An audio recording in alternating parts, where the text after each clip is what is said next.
Alright, I know a few of you have been waiting for this one, so for the last review Monday of April, Vlog Driver Reviews, Will Grayson by John Green and David Levithan.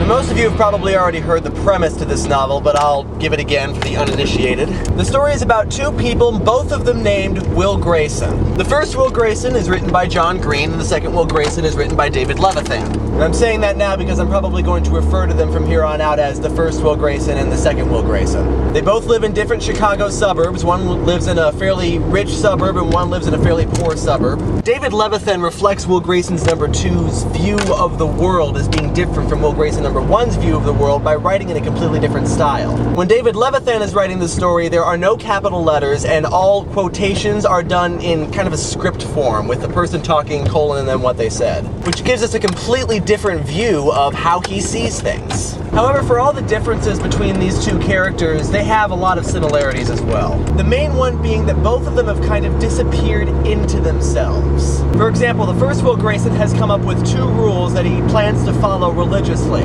Don't care so much and shut up.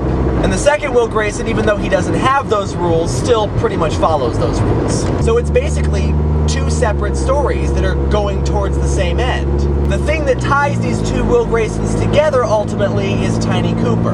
Tiny Cooper begins by being the best friend of the first Will Grayson and sort of turns into a brief love interest for the second Will Grayson. Tiny Cooper's an interesting character because he is socially unpopular in a couple of different ways. The first being that he is a very openly gay high school student, and the second being that he's huge. And yet despite that, Tiny Cooper is extremely rare as a high school student because he is totally satisfied with who he is. And he wants nothing more from life than to make people happy.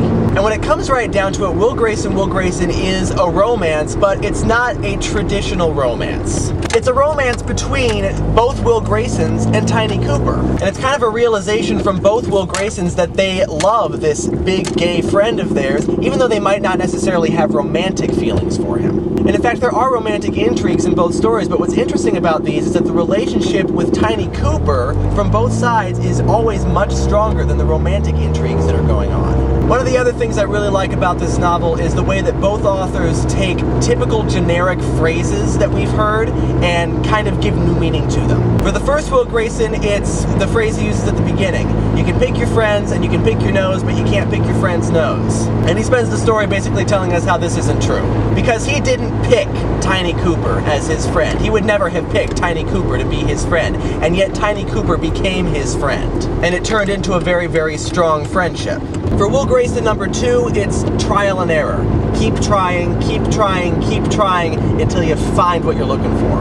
And in the end, even though both of these Will Graysons have completely different stories, they kind of come to the same conclusion. So that's my review of Will Grayson by John Green and David Levithan. It's an excellent book. I highly recommend that you read it if you have not already. And I will see you tomorrow for Question Tuesday. Bye now.